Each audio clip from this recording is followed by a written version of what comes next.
ਉੱਥੇ ਰਹਿੰਦੇ ਸਾਂ, ਉੱਥੇ ਮਾਰਦਾ ਕੁੱਟਦਾ ਸੀ, ਉੱਥੇ ਜਾਸੀਆਂ ਕਰਦਾ ਸੀ।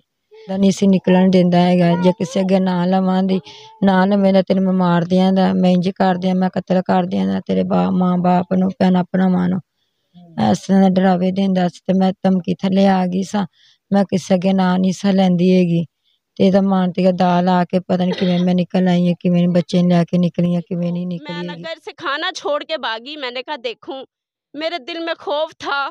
तो जब ये बच्चा आया तब से इसके ना जिस्म से रेशा निकल रहा था, ऐसे जख्म जो है ना चल रहे थे। अब इसको 4 दिन। आप मुझे ये बताएं कि ये जो फैमिली है ये आप लोगों की क्या लगती है? जी, ये मेरी पहले हमसाई थी तो बहुत अच्छी थी। इसकी बेटी बड़ी जो है ना उसकी शादी थी तो मैंने खर्चा भी किया, सब कुछ आगे होके किया है। मैंने कहा चलो बेटियां सबकी एक होती हैं, अल्लाह ताला ने हमें भी बेटियां दी हैं।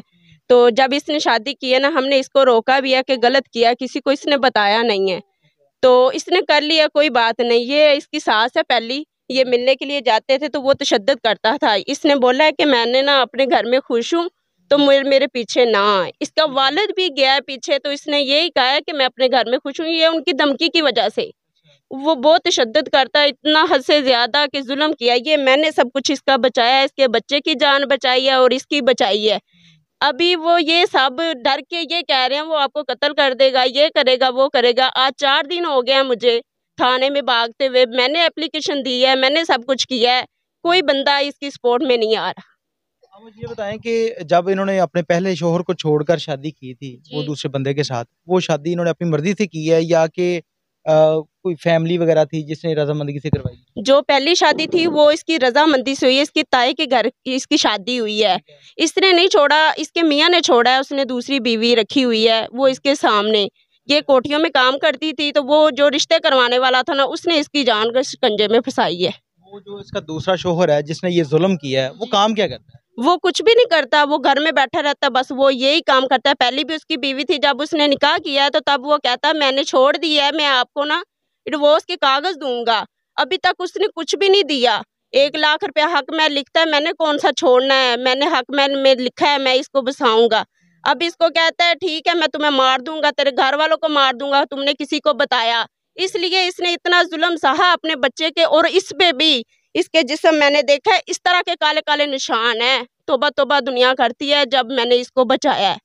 ये बीवी के साथ भी उसका वही रवैया था और अपने बच्चे के साथ इतना जुल्म है भाई कि मैं आपको कुछ बता नहीं सकती। हम भी धियों बहनों वाले हैं, माओ बहनों वाले हैं। हमारे दिल में भी थोड़ा सा रहम आया कि चले इसका माँ बाप दूर है, चीचा वतनी है, पता नहीं कहाँ रहते हैं। तो इधर ये मेरे पास थी, पहले भी मैं इसका ना बहुत ख्याल रखती थी कि चलो कोई बात नहीं, बेसहारा है। अब भी मैंने इसका यही ख्याल किया है कि कोई बात नहीं, जो कत्ल करने वाला आएगा वो मुझे पहले कत्ल करेगा फिर इसको करेगा। मैं आवाज उठाऊंगी, इंशाल्लाह उठाऊंगी, इसको इंसाफ दिलवा के रहूंगी कि इसके साथ बहुत ज्यादती हुई है, बहुत जुल्म हुआ है। और SHO साहब के पास मैं गई हूँ तो उसने अभी तक कोई भी FIR नहीं दर्ज की। ये बताएं कि आपको कैसे पता चला है कि ये जो है ना रंगपुर में रहती है और इसके साथ ये जुल्म हो रहा है? हमें ये पता था जब इसने शादी की है ना, ये सासू माँ इसकी हमारे पास ही रहती है तो ये मिलने के लिए जाते थे, ये बताते थे वो बहुत तशद्दुद करता है। तो ये रंगपुर में रहती है तो हमें नहीं पता था, हम तो डरते मिलने के लिए भी नहीं जाते थे। आसपास से बातें सुनते थे तो हम कभी भी नहीं गए। और मेरा दिल भी करता था मैं मिलने जाऊं, मेरी दोस्त है और अच्छे दिन गुजरे हैं हमारे, तो इसलिए मैं नहीं गई। ये सुबह 10 बजे आई है, ये बच्चा जो है इस घर में छोड़ के चली गई है। मुझे मेरी हमसाई ने बताया है कि ये बच्चा जो है वो तो उसके साथ बहुत जुल्म हुआ है। देखो मैं नगर से खाना छोड़ के भागी। मैंने कहा देखूं, मेरे दिल में खौफ था। तो जब ये बच्चा आया तब से इसके ना जिस्म से रेशा निकल रहा था, ऐसे जख्म जो है ना चल रहे थे। अब इसको 4 दिन इधर हो गए। तो अल्लाह माफ करे, अल्लाह में ऐसा जुल्म, ऐसे दरिंदे को ना कड़ी से कड़ी सजा दिलवानी चाहिए और कड़ी से कड़ी सजा दे। जहाँ जहाँ तक मेरी आवाज आ रही है मैं यही कहूंगी, इस दरिंदे को छोड़े ना। मेरी SHO साहब से भी रिक्वेस्ट है, SHO साहब मुझे जानते भी हैं फिर भी उन्होंने कोई कार्रवाई नहीं की, अभी तक कोई कार्रवाई नहीं की। मैंने एप्लीकेशन गवाह भी मैं बनी हूँ, अभी तक कोई भी कार्रवाई नहीं हो रही इसके साथ। जी नज़रीन, आपने इस फैमिली की बात सुनी।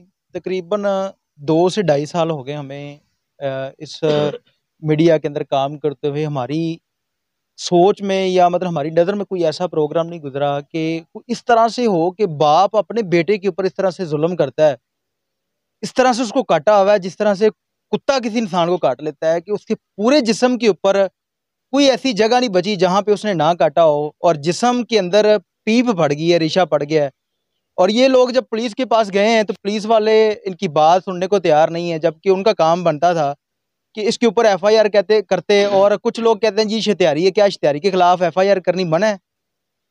पुलिस का काम बनता था कि फौरी उसके ऊपर एफआईआर होती और पूरी फैमिली को उठा के थाने में लेके आते कि इस बच्चे के ऊपर इतना जुल्म हुआ है जिसका जिस्म देखा नहीं जा रहा। और पुलिस वाले जो है वो आज तीन गुजर गए हैं, लेकिन अभी तक इनकी एफआईआर नहीं हुई, ना उस बंदे को पकड़ा गया है, ना उस बंदे को ट्रेस किया गया है।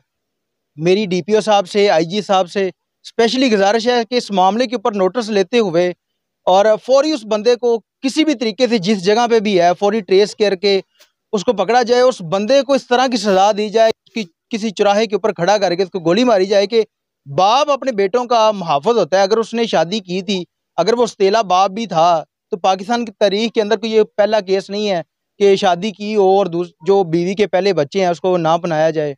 अगर उसने नहीं पहनाना था तो उनको पहले से छोड़ देता, लेकिन बेटी को कहता है जी बेटी घर की इज्जत है, कल को इसने किसी के घर में जाना है तो इसके साथ बुरा भला नहीं किया, लेकिन उस बच्चे के साथ बदफेली करता रहा है। और उस बच्चे के जिस्म के ऊपर कोई ऐसा हिस्सा नहीं है जिसके ऊपर निशान ना हो। मेरी फिर डीपीओ साहब से, आईजी साहब से, हमारे वज़ीर आज़म साहब से, वज़ीर आला से गुजारिश है इस मामले के ऊपर नोटिस लेते हुए फौरी उन मुलजमान को गिरफ्तार किया जाए और कड़ी से कड़ी सजा दी जाए, ताकि मुआशरा उन बगैरतों को देखे और देखते हुए सबक हासिल करे कि किसी बच्चे के साथ, किसी फैमिली के साथ दोबारा इस तरह का जुल्म नहीं करना। इसके साथ ही अपने मेज़बान उमैर अली को इजाज़त दीजिए और देखते रहिए 42 HD TV। अल्लाह ने